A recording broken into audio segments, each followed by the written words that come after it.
Thank you so much for watching. Before we get into it today, please make sure you've subscribed to the channel, like this video, follow me on Instagram at felix.levine, and if you have something to say, please leave a comment. Now let's get into it.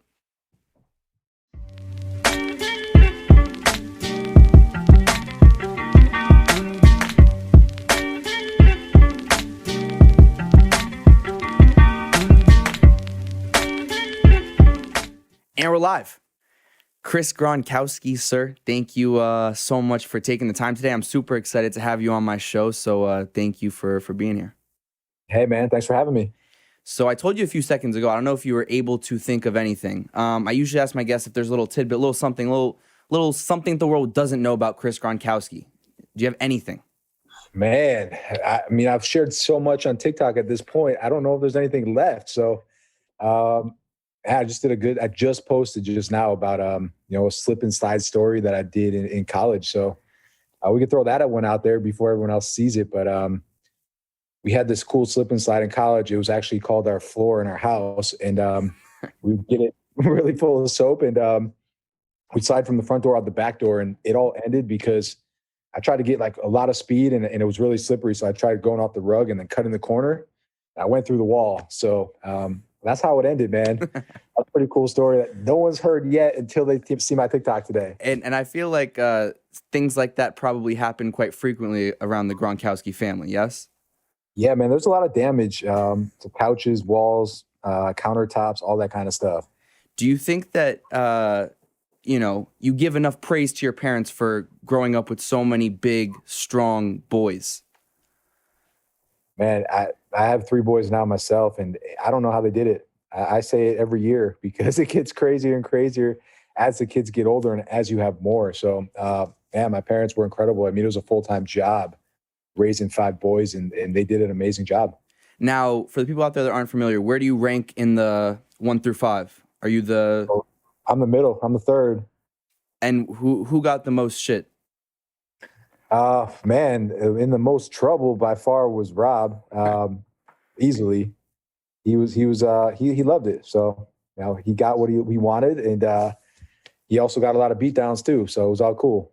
Do you guys think that as a family, you guys would have had the success that you had it not been, 5 boys growing up together, and plus your dad, who was a great, motivation and source of, inspiration to work out and to pursue an athletic life? No, man. It really all came just from competition with each other. Every day was an all-out battle. It wasn't just the brothers. It was all of our friends as well. So, if the older brother had his friends over, I couldn't necessarily beat my older brother in anything, but I could beat his friends, and that would just be an all-out battle as well. So, man, we just grew up in a really cool neighborhood, a really cool time, and there's a ton of kids in the neighborhood, and every day we were that house that everyone came to, and we were just playing everything you could think of, from backyard baseball, mini six in the basements. Man, we would compete in eating, we'd compete in pogs, over candy, like anything you could think of, we would make a challenge out of, and we'd go till the end, man, and it always end up in a brawl as well, and all out brawls all day long, and that just breeds competition. I heard that your dad would say if you had a problem with someone, you guys could settle it outside the house. That's correct, yes? Yeah, so just fight it out. You couldn't punch each other in the face, and you couldn't kick each other in the balls, but that was pretty much the only rules. And other than that, it was, go for it all day, man, because after you brawl it out, man, everything's cool after that. Who was the best, quote unquote, fighter of the family? Man, so I had this huge advantage as a kid because I was the little fat one. And if you want to be a good fighter, man, you get fat and get leverage and get low, man, and you'll win every time. So that definitely helped me as a kid. So yeah, man, I was pretty scrappy as a kid. Do you remember any worst battle that you had with one of your brothers?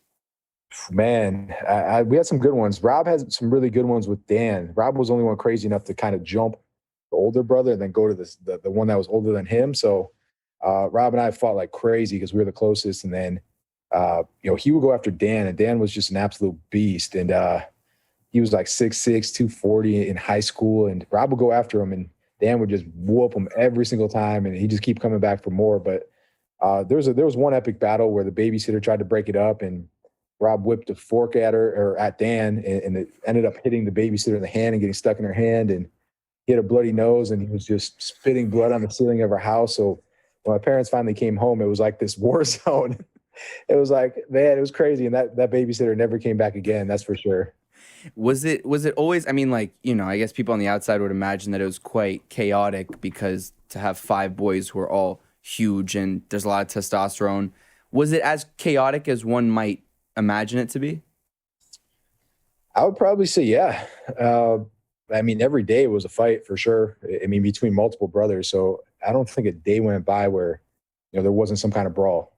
So yeah, man, I would say it's pretty crazy. I have three boys now, and two of them are, at the age where they can actually fight, and it's pretty wild already. So I can't imagine when you have five that are all in that stage where, every day is a brawl. So yeah, I would say I'll go with yes on that one. Was there ever like a brawl with all five of you at the same time or no? Oh man, I don't know. So there would probably be four of us. Glenn was a little bit younger, so Right.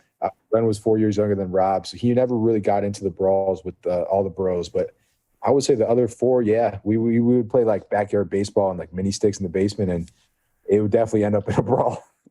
Now, how has your experience growing up kind of changed or affected, or if any at all, the way that you parent your now three sons?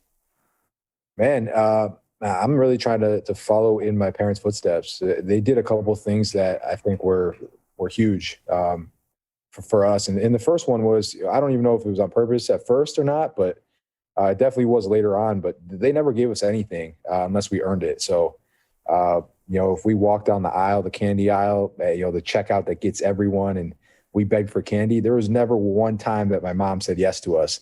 There's no chance. Like we could just stop asking because she never once said yes to us getting candy. Stopping at fast food, we used to do chants on the way home, like Burger King, trying to stop because all of our other friends where we could see them in the drive-through. And, my parents never would, but their whole philosophy was, you have to earn everything that you have. And if you want it, you could buy it yourself. And it really taught us the value of a dollar, which I think was huge. Sorry, man. But, with that, like, we had jobs when we were young. We had a paper route that taught us responsibilities. We worked at the local baseball fields and umpired. I worked for my dad at the age of 15, delivering treadmills and fitness equipment, but just an amazing lesson, man. And you see the parents now, and I'm guilty of it. I can give my kids whatever I want to. And when they ask, I want to say yes. And you want to give them the world, but when you do that, you're hurting them. You're showing them that all they have to do is cry or complain, and you're going to give them what they want. And you see it happen to kids all the time. The rich kids, and they don't have to be rich either, but you see the parents just give them everything, and they never learn to earn it themselves, and it becomes a problem later on in life. And I just think that was a huge lesson. The second one is just our parents always made us do our homework first before we did anything else. So if we wanted to go outside and play sports, which everyone knows us for, we actually weren't allowed to do that until we got our homework done. And there was no exceptions to this. So it wasn't like, hey, I'll do it later, or, today you can go outside first. It was always do your work first and then you can play. So that just became normal to us. And because there was no other option, we just did it. I didn't think anything else. I thought that's, it's kind of, that is what it is. I'm going to come home and do my homework. And how does, have you found it easy to kind of implement those lessons as a father now, or is it a little bit easier said than done for you? Man, it's definitely a little bit easier said than done, I would think. My kids are still young, but still, just you want to give them everything. That's for sure. And my wife does that a lot too. And, it's times where Christmas, where everyone's just buying them so much stuff. It's hard to control at times, but it's definitely something that I try to work on. And I think one of the things that I really admire about you and in your career, whether it's football or, after in business, which we'll get into, of course, is just, I think, the discipline and the work ethic. And my question to you is how, for those parents out there that are trying to implement those ideas of discipline and hard work and prioritizing the right things, if they're struggling with that, is there any perhaps best piece of advice you have for them and things that have helped you with your children? Man, it's hard. It's hard because, phones and everything that's around now, man, it's so easy to give it to them. And when you're not a parent and you see people do that, you're like, man, how do they let their kids sit on the phone all day? How do you let them sit on the iPad all day? But man, you fall into it because it's so easy. And, they stop crying, they stop whining, and they'll sit there for hours while you get work done. So, man, it's kind of hard for me right now. I don't think it's at a point right now. My oldest is 3. So, it's hard for me to kind of instill those values in him at this point. But as he gets older and he gets into sports, I think there will be a lot more opportunity for me to instill these values in him. Now, I want to take you back to a young Chris Gronkowski growing up. What were you like as a kid? Were you similar to the way you are today, or were you vastly different? Man, I would say different for sure. So we grew up and we never left our house, right? We never went out to eat. My mom couldn't bring us to church. It was just too much. We were crazy. So it was kind of the 5 boys, man, and that was it. So I would say I was a lot more shy. I wasn't that outgoing. I wasn't used to speaking in front of people, meeting new people, stuff like that. That's all stuff that I had to learn in practice as well and get better at. So I think I've vastly changed. Even after I left the NFL and really started to get out into the business world, I realized how much networking and connections mean to especially to business and to just life overall, enjoyment of life. So I put a lot of time and effort into networking and just into speaking and getting better at communication skills as well. So stuff like my podcast helps a lot. I'm sure you see that as well. The Gronked Up podcast. Yeah, man. But I'm sure with you as well. The first time you jump on a podcast, bring a guest on, you're nervous and you're not sure what to expect. And now I'm sure you get on these podcasts and it's nothing. You're used to it. You're not getting butterflies anymore. You can speak a lot better, a lot clearer as well. And that's what I love about it. And that's what I do now is I like to challenge myself and put myself in situations like this so that I get better. What did you expect life would be like when you're growing up? I know sports was obviously a big one. Did you know that football was immediately the route you wanted to go? What was your sense of that, or what did you hope your future would look like? Man, so we didn't play football until high school. So it was never really pushed upon us. It was never really something we thought we were going to do. That all came about when my older brother, the second oldest brother, Dan, started playing and was kind of this stud quarterback. He started playing because he was 6'6", man. He was kind of forced to play football. And after that, it was kind of just this bug, man, this virus that went through us. And we all wanted to play. We all thought it was cool. And at that point, it was kind of like, yeah, man, this is cool. I never thought I personally had a chance to get to the next level. I was a 2-star, if even that, coming out of high school. I was lucky enough to get a last-minute offer to the University of Maryland, and was really grateful for it. But my goals was, go to college, get the best degree I possibly can. I was praying that it would be for free. I was actually committed to the University of Pennsylvania Ivy League, where I would have been coming out with like $200K in debt. And last-minute decision and last-minute offer got thrown on the table to the University of Maryland that I took. And I just took that and just said, hey, that was a miracle. I'm going to go play at a D1 level and have fun and compete and do the best I can, but it's probably not in the cards for me to get to the next level. So I'm going to get the best degree I can. So I ended up transferring, and at Arizona, I went into the business school as one of 2 athletes and I guess one of 2 football players in the business school, and got an accounting degree because I thought it was the hardest degree you could possibly get, and just figured I'd use that and do some taxes or some accounting work, become a CPA and make a pretty good living off of it. I'm really glad I didn't, but that was kind of my mindset at that point. At what point did you think, or did you realize that, okay, maybe this football thing might work to an extent, or I have a shot of, playing at the next level? Man, really never until it actually happened. My junior year, I started getting a lot of looks. That was the first time I actually started. As my freshman year, I played on like special teams and a little bit of goal line fullback. Then I transferred, so I missed my sophomore year. Then my junior year, I started for the first time, and I had a really good year. And scouts came in to watch Rob, but at the same time, they were kind of like, who's this other kid? And my coach I thought he was joking about it at first, and used to tell me all the time, like, hey, they're coming to see you. And I was like, good one, man. They got the jersey number mixed up. And, eventually I kind of realized that, there was a shot there. And I knew it was never a good shot. I knew it was going to be like a one and done opportunity. So when I finally got that shot, I just went all in, man. I just went all in as an undrafted free agent and did everything I could to make the team. Now, when those scouts are coming and you joke about I think you guys got the jersey number mixed up.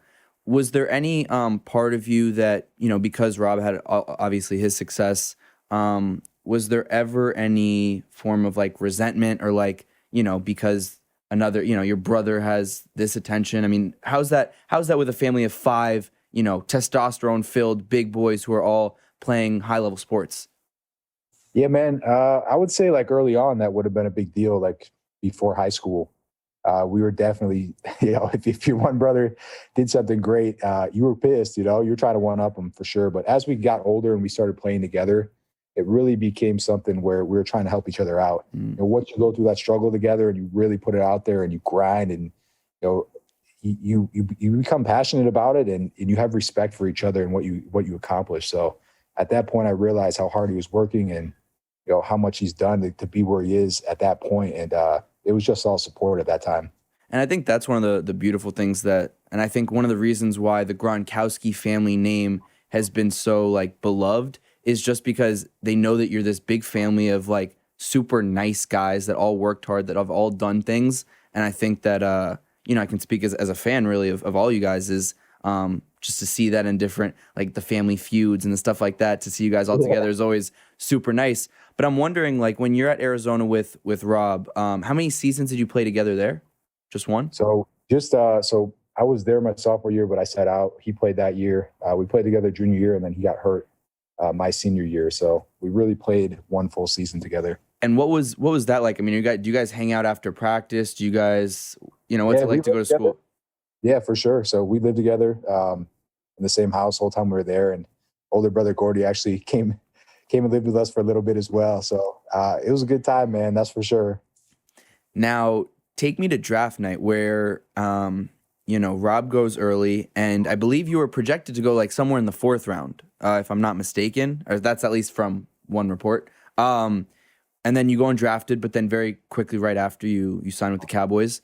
Take me through that whole draft night experience. And I imagine, I saw one interview with your whole family where your dad gets a little emotional talking about when he's watching you. So I couldn't even imagine what he's like on draft night when he has 2 of his boys in the potential draft. But take me through that night with the whole Gronkowski family. Yeah. So we were actually in New York City for the first round. The first round's the first night. So, that day, it was a little rough for us because we thought Rob was going first round and he didn't end up going first round. So we came back the second day. He went early. It was a party for sure. We all celebrated. Ended up heading back to Buffalo to kind of to get like this draft party going. And then the last day, the third day was I think 3rd through 7th round. So for me, I was told by my agent right away that there's a small chance I'd be drafted. And even with that, he kept saying over and over, like, you might be in a better situation if you go undrafted. At my position, at where I was at, sometimes the best thing is to pick the team that you go to. If you get drafted, you don't get to. And what they're really doing late in the rounds is picking for value, not necessarily picking for who they need. Mm-hmm. So my brother Dan got picked up in the 7th round, and he went to the Lions and got stuck behind a lot of really good players. They didn't really need another tight end. They just took him because he was the best available. So my agent really stressed that a lot. Like, hey, you're probably better off just picking where you go. And, some of the teams that I think you should go to don't necessarily have picks towards the end there. So I definitely wasn't upset. I wasn't necessarily expecting it. And my agent did a great job of finding a home for me. And the second, the draft was over, I didn't even make the decision. It was just, hey, I know where you're going and you're going here. You're signing with the Cowboys. So definitely props to Drew Rosenhaus and, putting me in the right spot at the right time. Now, I got to tell you, I've been a diehard Cowboys fan. So you're my first football player on the podcast. So that's really exciting for me. So I'm happy it's you. And then I'm also happy that you were a Cowboy because I personally love the Cowboys. And Tony Romo was always my favorite player growing up. And I know you played with him. Do you have any memorable stories from your time with Tony? Man, I mean, for the most part, he would my memorable stories were getting whooped on the golf course by him, man. Yeah, I was with him during the lockout. So, we had a lot of extra time that year. And during that time, we were able to golf at the Cowboys golf course for free. So, saw him up there all the time. I saw a lot of the members, they would just love to brag about how much money they lost to Tony. I'm like, man, like that's really not that cool that, that you lost a bunch of money to that golf. So it's kind of just, it's funny to see. But yeah, he was just such a natural athlete at everything. Oh, he could just go on the field and he was actually just his athletic ability was insane. And then you see him on the golf course, you're like, damn, man, yeah, what can't you do? And talk to me about the relationship when you first get into that NFL locker room. You first, especially at America's team, that's a big deal. What's it like when you walk into that locker room for the first time and you're like, holy fuck, I'm in the NFL? Dude, that's definitely intimidating, man. Especially the Cowboys. They were definitely a different situation than any other team I played with. Just the media attention and the amount of people in the locker room on the field was just insane. And I didn't know the difference at first, but once I went to other teams, I realized really quickly that, man, this is a way different atmosphere in Cowboy Stadium than anywhere else. So yeah, it was definitely a little bit different. I walked into a locker room with just big name after big name, man, and they'd show up in a new $100,000 car every day. And man, I'm driving this used, beat up car, man. Like, man, this is crazy. So definitely feel like you kind of don't fit in at first, and gotta make a name for yourself. Is there someone that took you under their wing kind of early on that you remember once you got in the locker room? Man, so one guy that was really cool was DeMarcus Ware. Yeah. He didn't care who you were. He'd come up, say hi to you. I used to work out with him. He invited me to work out, like personally work out with him in the off season, and he absolutely whooped my ass too. Man, we started this workout like terrorizes me to this day, but it was like the warm up was 20 reps of 225 cleans, and it was just a beatdown, man. And then it went right to this like ginormous tire, like bigger than any ginormous tire I've ever seen. We were just doing tire flips just to start it. I'm like, so how long is this workout, man? Because I'm already toasted after the first one. But no, I got lucky too, where I got in a situation where my roommate was undrafted as well. Actually, I have his jersey on my wall. But I went to school with him at Maryland. And when I transferred, I lost touch with him. And then, we reconnected. Both were undrafted free agents, and kind of made this pact that on day one, we said, hey, we're going to do everything we possibly can to make this team. And when you have someone in there with you in the same situation as you, just absolutely grinded it out, man, it pushes you so much harder. And man, you have the support of each other. So that was Phil Costa, and we both made the team that year. An undrafted free agent hadn't made it in like 10 years or something crazy like that. And he went on to, I think he was there for 4 years. He signed a deal with the Colts afterwards, a nice deal, a couple million signing bonus, and he had to actually give it back and retire because his back he had a back injury, and it just wasn't getting better. But if it wasn't for him, it definitely would have been a lot tougher for me to make that team. And what was it like? I mean, because of course all the media attention always goes like the Tony Romos at the time, right? But you're there, you're grinding for a job every day, and you're just an undrafted player out of college, so you're really working for your job on a daily basis. Take us through, because people don't hear about it enough, I think, what it's like for someone like yourself. You go undrafted, you get signed, and you got to prove yourself every single day. What's the stress of that like? Man, I know I saw a TikTok where you said you didn't sleep for I don't think your whole time there. Years, man. No, for sure. Yeah, man. Every time I went to the dentist, he'd be like, "Hey, what are you doing at night?" And he wanted me to wear a mouth guard to bed because it's a stressful situation. People call it a game. Man, it was the most stressful job you can ever possibly have. Well, every single thing's recorded. Everything's on the line. One bad play, it's over. And as really any player, unless you're a superstar, there's no guaranteed money. So if you're not on the roster on a Wednesday, you're not getting paid. So at any moment, if I wasn't on that roster, it was bye-bye, game over, find a new job. You might never take another snap again. So the stress level was there for sure. And it definitely wears you down, and it's a long year. You start in camp, and that's all you do all day, every day until the end of the season. So camp plus 17 weeks plus playoffs, and that's a grind, man. And all you're doing is studying the playbook. You're there 5 a.m., 6 a.m. till 6 p.m., and you're just trying to get better each and every day, and you're trying to take care of your body. So I call it more than just a game. I call it probably one of the hardest and most stressful jobs you could possibly have. Did you ever have any doubts that was really the right path for you? No, man, I loved it. When you're young, you think you're invincible. That's for sure. I mean, definitely no regrets. It was probably the best start I could ever have in life, man. Just if you play it right, you play it smart. It's a huge, huge advantage, monetary wise, but also just reputation wise as well. And I took that money and I put it into a business. I used my connections and my status to also help as well, and it's been amazing. Now, before we get into the business, I had one last question. Since you and Rob both came into the league at the same time, what was that? Were you guys like in constant communication? And you guys are both experiencing the NFL together at the same time. Man, when you first get there, you're right into camp. So I didn't talk to anyone during camp. It was kind of like if I had time to chill, I was sleeping. Yeah. I was doing whatever I could to recover. So camp wise, I think we were like 3 weeks in, and I finally talked to him. Was like, "Hey, how's it going, man?" And he's like, "Good." And it was like this 10-minute conversation. I'm like, "Well, all right, man. I'm taking a nap. I'll talk to you later." And that was pretty much it. But really, anyone, man. Like I didn't. You don't really talk to anyone but your teammates. I didn't really talk to my family, friends, no one. So it's grind mode, man. It's grind really throughout the whole season too. And the times I would talk to him and talk to my family, most of the time was through playing video games, man. We throw the headsets on after practice. It was just the best way to get away and reconnect with family.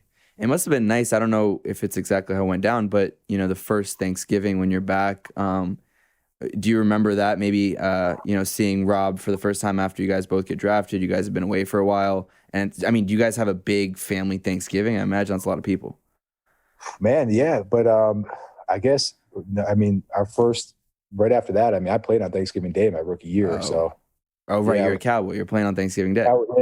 So we played on Christmas Day as well that year. So we really didn't see each other for holidays. It was really off season was when were able to see each other again. And once I was done playing, it really became just game day. It used to be, and now kind of is, except for COVID. But it's kind of that day where the whole family gets back together. Now, I want to take you into the business world, which is now where you reside, and finding great success, which is amazing to see. So for people out there that aren't familiar with the Ice Shaker, will you just give them a really quick rundown so they can get caught up quickly and know what we're talking about? Yeah, for sure. So it's a company I started, and really just started it because I wanted to use one bottle all day, every day for myself. So I didn't want to use one at work, one at the gym, one at home. I really just wanted one bottle that could do it all, mix, keep my drinks cold, just live a healthy lifestyle, bring it everywhere, on the airplane, in the pool, on the couch. And so one day after the gym, when it was super hot out and my bottle was sweating everywhere and smelled awful, I went home to find something better, and there was just nothing out there. So I created this product for myself. And then at what point did you think, okay, maybe this is something that I could, start a business with? So that was kind of right from the get-go when I started creating it and looking for it. And I guess it was when I got home that day and just realized that there was nothing out there even close to that. There was insulated bottles all over the place, but they were super hard to fill. You had to use like a special brush to clean them. And it's like, man, this is by far the simplest idea that nobody's ever done. I just don't get it. So went on a journey, and 20 prototypes later, and a lot more work than I ever thought it was going to be. I had this bottle, and started going to trade shows and putting it everywhere I could, and realized pretty quickly that other people were definitely looking for something similar. Now, when you're on Shark Tank in front of Mark Cuban and A-Rod and all of them, are you nervous? What's going on in your mind? Because I rewatched that video a couple hours ago, and I wonder what's going on in your mind there. So, man, a couple things, but I wouldn't say nervous. I think I was so well prepared that, I guess the only time you really get nervous is those first couple seconds when you're just standing there chilling, and it's kind of like right before a game starts. And that's kind of the only time you get nervous. Once you start talking, you're good to go, especially if you're prepared. So what's going through my mind was, I guess the best advice I got was that this is going to last forever. So don't do anything really stupid, man. Kids are going to see this one day. And so with that, I had to make sure I was looking extra swole. I got a nice workout in at 6 a.m. that morning. And I was just extra prepared. And that's all I was thinking was, hey, let's go out here, be confident, energetic, and let's get this done, man, because I think we have something really cool here. And I'm really hoping that I at least get an offer. What was the decision making or the decision process behind bringing out all the brothers to as part of your pitch? Oh man, it was definitely recommended by the producers, and I knew it would help out a lot. So it cost me a pretty penny back then, man. I had to fly them out first class across the entire nation. They only travel for, oh well, they're so big they can't fit in economy. Yeah, so yeah, and I guess yeah, that was the only way they were coming, man. For because he had to fly there and then fly back the same day. So from Boston to LA and then back the next that red eye that night. So he's like, "There's no," and it was all my brothers too, and they're like, "There's no way we're doing this unless you give us some nice seats, man." So got him out there and knew it would help immediately if they saw the support and saw us all together, and knew it would help with the pitch for sure. So the producers loved it because it brings a lot more attention to the show as well. And it was kind of one of those things too, where if they came out there, I knew we were going to air because not every show airs and not everyone even gets recorded. So if they didn't come, I think it might have changed the chances of getting a deal plus airing as well. And I know that, so I believe, correct me if I'm wrong, I don't know if it's still the case that A-Rod then, he's now a 15% equity holder of it? So it was Mark Cuban and Alex came in at 15%, and then so 7.5 each. And once Rob retired the first time, he ended up buying Alex out. So he wanted he wanted in on the company, wanted to get in the business world a little bit, and asked Alex if he could get in, and ended up buying his shares from him. And what was that like when, you see Mark Cuban and A-Rod buy into your company that you started yourself? I mean, that must have been a pretty good feeling, no? Well, absolutely, man. I was ready for any offer. We were about 20 minutes in, and it doesn't show it on TV, but it was a pretty decent amount of time before the first offer actually came on the table. You watch the show, it seems like it happened in the first 30 seconds, but it didn't. And so just to get some offers out there, just to know that what I thought was the greatest thing in the world, other people at least thought was pretty cool as well, because you're super biased to your own product, man. Obviously you think it's the greatest thing ever, but you don't necessarily know the opinions of experts. And it was good to see that they thought there was enough there, because at that time it was one product, one color, but they saw enough there to actually invest in it as a company. Now, talk about because I listened to you on another show, I forget exactly which one, where you talked about how you needed to learn how to be a team player from a business standpoint as well. And because I think at some point the work just got too much. Will you talk to me about kind of your process in being an entrepreneur and being a businessman, and what you've learned along this path? Because I can only imagine the grind that you've put into Ice Shaker. Yeah, man. I think it's like every week I say, man, I wish I started doing that last year. Or I wish I knew that from day one, because everything you do, you get better at, and every day is a new thing that you learn and you implement and you get better with. So, man, it's really you're like the ultimate problem solver of problems that you never thought you were ever going to face, and that's what it ends up being, man. So everything's about a process and putting it in place to fix things so that they never happen again, or there's always an answer or solution for. And man, I mean, there's just countless examples. I knew nothing at first. It was just grab some product, zero plan, zero business plan, zero marketing plan, nothing there at all. It was just showed up at my front door, and I said, let's figure this out. And so no clue what I was doing, and just kind of had to figure everything out from that point, and started going to Amazon, going to shows, and talking to people as well. That was something I wasn't great at. I thought I could figure everything out on my own. You kind of think it's easy, right? You look at these people that are super successful and you're like, oh man, if he can do it, I can do it for sure. And that was kind of my attitude as well. Like, this guy's absolutely killing it. Or like, this company sells 100 million, cups a year. Like, obviously I could sell at least 500,000, right? From day one. And it's not the case at all, man. Building anything from ground up is extremely difficult. And there's nothing there. There's no trust from customers. There's no customer base.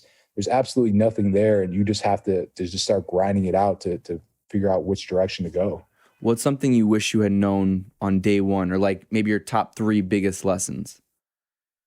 Man, day one. I mean, I think hiring earlier definitely would have been a huge help. I could say that, but at the same time, you have to grind it out. You have to figure things out on your own. So I wish I had a schedule, I guess, a plan, a budget, and also just a forecast. What I thought I can do, where I can get to, because once you put that on paper and once you have a goal to reach, it's a lot easier to get there. And I didn't do that until this year.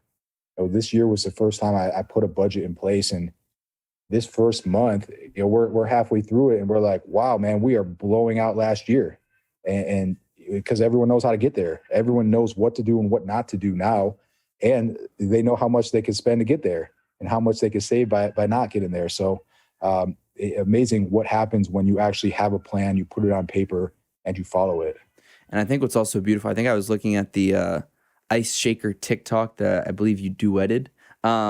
That's basically, for the people out there that have no idea what I'm talking about. It was basically, you basically reshare on TikTok a video that talks about the progression of the warehouses and how much storage you had with how many bottles you could sell. And, it just kept on growing. At what point did you ever realize, like, wow, this is pretty amazing? Or have you still not had that moment? Man, it probably was this year. I was pretty proud of the new warehouse, kind of the first time I've ever showed off any of them, because, man, the first one was this room, was the spot the first bottles were stored. After that, we moved into a 3,000 square foot warehouse with this tiny little office, no air conditioning. The office and the bathroom were connected. It was the worst ever, man. And it was like 120 degrees in there. And, that's the last thing you want to show people. We moved into another one, and it was kind of, it was a little bit better, double the size, but, nothing really to brag about. And now we have a spot where it's kind of sweet, man. And, it's pretty cool to show it off a little bit. And that was kind of when, it was kind of that feeling like, man, it's pretty impressive that we're in this building. And now when I walk in, I see everyone working, everyone grinding it out. It's just packages flying everywhere. You're like, man, this is a pretty cool spot to be in. Now, how do you continue for you the growth of Ice Shaker, and like what are you looking to implement in the next, let's say this year and then 5-10 years? I don't know if that's exactly how you think about it, but yeah, man. We have an entire budget forecasting for this year. We're looking to bring on, where I think we're at 8 employees now, maybe 9, so pretty small still, and we have it mapped out for the end of the year to have 23 to 25 employees by the end of the year. So. We have a forecast, and we have a way to get there as well. And we think it's going to be a really successful path, and it all comes in small steps, and, everyone knows how to get there. And with that, I think it's going to work, man. And so far within the first 2 weeks, we already seen what a great game plan can do. And, it's definitely been a game changer, and just finding ways to also motivate people and really give them the responsibility to get things done. It helps, and it feels good when they have that responsibility and they feel a part of the team. And that's something that, I didn't do a great job early on. I think I do a lot better now. And I really make sure to let my guys know that, you're a part of this, man. This is your decision. It's not on me. It's you. And by you making a great decision, a great choice with the information that you have that I don't have, it's going to help us be better. So I'm seeing a lot of growth just because of that reason, and really putting trust and faith into people. if I told you, give me your ideal situation for Ice Shaker in 5 and then 10 years, what would you say it would look like? Man, I think it's going to be pretty big, man. We have some cool things. We have some cool plans already out there. It's just really, it's about the people, man. There's nothing really that separates our product, or really anyone for the most part. Most products are very similar. It's just all about the team that you put around it, and great teams win championships, man. And it took me so long to figure that out. And every time I think about it, it's like, why did it? Because I was in this amazing structure with the NFL where it's the same thing as a business.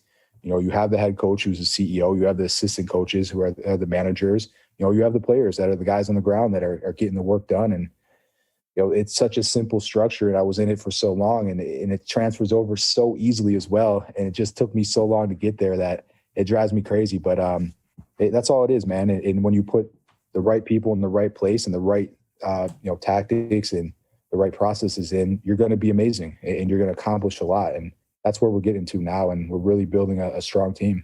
Now, how much has your newfound TikTok fame helped Ice Shaker? Man, it's hard to measure, but TikTok is a beast, man.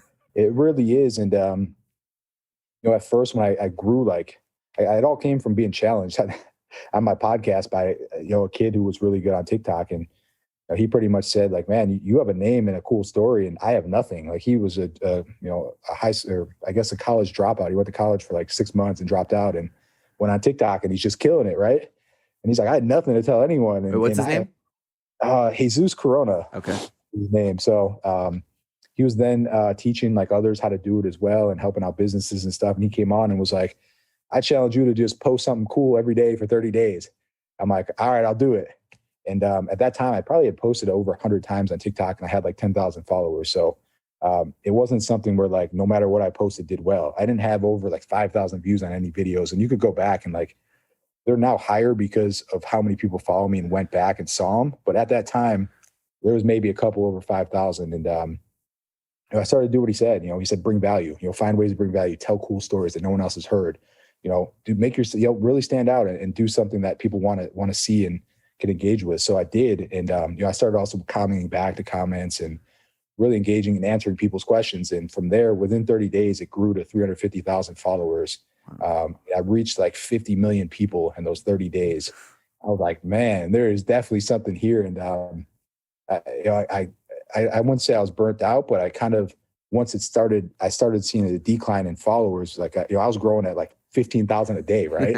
And I started going down to like 10 and then 5 and then like 1,000. And I was like, man, like I started paying less attention to it, I guess. And it was probably the worst idea I ever had. And it wasn't necessarily because I didn't want to do it. I was just super busy with the holidays and stuff like that too. But it's such a beast to be able to post once a day and grow 1,000 followers and reach millions of people is insane. And so I really started doing it again recently and going a lot more in on it, because you just can't get that reach, man, for free, especially, and make those connections and get out there. So I can't predict how much, it's driving. I do have a link tree and I can see how many clicks are coming to my website, and it's thousands, man.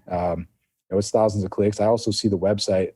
This is what's crazy. When one of my videos went viral and it was about Shark Tank, I had 30 to 35,000 views on the website, higher than normal, right? Wow. When we aired on Shark Tank, we only had like 35 to 40,000 views come to our website when we aired on Shark Tank. So the power of TikTok brought pretty much the same amount of views to my website as the first time we aired on Shark Tank, which was just insane to me, man. So I doubted it, and like I never really paid attention to it until this kid challenged me.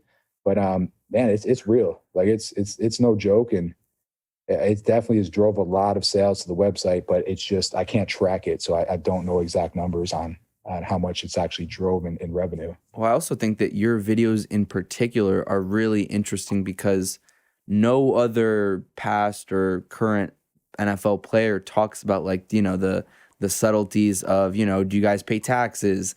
Is there a nice, moment with Peyton Manning, like small things behind the scenes? I think that people really enjoy. And I think that you do a great job with that. Yeah, there's been some cool ones, man. I don't know why people are so amused with taxes and think that NFL players don't pay them. Shocking to me, because we pay more than anyone does. But that and, cool stuff like rookie dinner, that one blew up. We're talking about Des Bryant having to pay $50,000, pretty much in shots of Louis the 13th. But yeah, man, I guess guys, when you're playing, you don't think about this stuff. Fans love it. They eat it up. But when you're playing, you have a one-track mind, man, and that's winning games, and that's all you care about. And, I wish I knew, but to tell you the truth, even if I knew how powerful it was, I probably wouldn't have done it still, because I didn't want to put myself out there. I didn't want to jeopardize my team or my position or anything like that by going on social and telling a story about the week before where Des had to pay $50,000, that would look terrible for me. So I definitely stayed away from it. I understand why players do. And you're getting paid so much, you don't want to jeopardize that by doing something stupid on social media. So I see why guys stay away. And Rob's a great example of it. He plays it very, very safe. And I beg him to post a little bit of like behind the scenes or something, man, because fans absolutely love it. And, that's not what you care about at that time. So you put all your effort into what your thing is at that time. And at that time, it's football, and that's all you care about. Now, this episode will air in a couple weeks' time, but I want to see if we look back on it and we get an accurate prediction. Rob plays on Saturday against the New Orleans Saints. Give me a final prediction for maybe him and how that game's going to go. Man, this is a tough one for me because I'm a huge believer in, you don't beat a good team twice, right? In the NFL, it's very hard to, because when you win, normally you keep the same strategy, and the other team goes and they create like this whole new scheme, and like they come and throw everything at you the second time around, right? And so the second time they played them, and it was kind of a blowout again, kind of disappointing. I didn't see that coming. I thought it was going to be a really good game the second time around. So, man, Tom Brady's never lost 3 times to a team. Man, he didn't come back to lose in the playoffs, but if there's one team I didn't want to see them play, it was definitely the Saints. I could tell you that much. So I think it's going to be a good game, man. I think, man, I really think they'll come out on top, but I think it's going to be a close game. It's kind of one of those games where Brady's going to just, it's going to be last drive, and somehow he pulls it off every single time when he really has to. So that's kind of how I see it going down. Tight end wise, Rob wise, man, I don't know. It's tough to tell. He plays such a pivotal role right now in the blocking game, like he did with the Patriots in their Super Bowl run, that I could see him. He'll be in there as well. He's playing left tackle basically now. Blocking some of the best pass rushers. He's blocking Chase Young. Yeah, it was insane, man. When I saw that for the first time, I'm like, there's no way he's one-on-one with this guy right now. And I kept watching, and they kept putting him one-on-one with him, which is just like unheard of. I mean, you don't even put your left tackle one-on-one with that guy. So that was pretty impressive to see. And I had to throw the TikTok out on that one too, man, because I was pretty pumped to watch that. But I think they're going to keep him there. And and they'll probably get a couple of just really big plays because of it, because when he does that and he's constantly blocking, he's doing a really good job. All that does is it opens you up for, a little play action and pop him up the middle and get a quick TD that way. So I think we'll see a couple big plays, but for the most part, I think he's going to play a big role in the blocking game. Now, to wrap things up, I'm always curious to know if, of course, you're still very young, but do you ever think about legacy? Do you ever think of, the Chris Gronkowski legacy? Yeah, man, for sure. I mean, for me, the legacy, it lives through my kids, man. So I'm trying to build something for them to carry on the name and be the best that they can be. So that's kind of where my legacy sits, man. I'm going to do the best job I can with my kids so that they can continue to go strong with the family name. Beautiful. People can follow you on Twitter, Instagram, and TikTok at Chris Gronkowski, GronkFitnessProducts.com, IceShaker.com, the Gronked Up Podcast. I believe you have new episodes every Monday. Is that correct? Yeah, we drop every Monday. And then, man, last but not least, the Gronk Bros channel on YouTube, man, has been popping too. We'll do a lot more with that, but we actually started it before Rob announced that he was coming back. So we had a lot of plans to do a bunch of things, and then he decided to play football again. So we'll get a lot more going with that. Really, the idea behind that was because of all the events, and this is also what killed it too. We were doing so many events, so many cool things, a lot of charity events, stuff like that people just didn't see. And and then Rob got, he retired, so we wanted to find a way to come back together and be with each other, because before it was kind of game day. Every game day we all met up and we hung out together, and we kind of lost that. So we made the YouTube channel so we could continue to do these kind of crazy events and have these weekends together and show people behind the scenes, because there is so much more going on that people don't see. I mean, he does some kind of charity work or event or something like almost every week. And people don't see that, and they don't publicize that. They only publicize when he does something really stupid. So, so it was a really cool way to show the true behind the scenes of what really goes on. And we'll hit a lot more of the Gronk Bros channel once the season ends.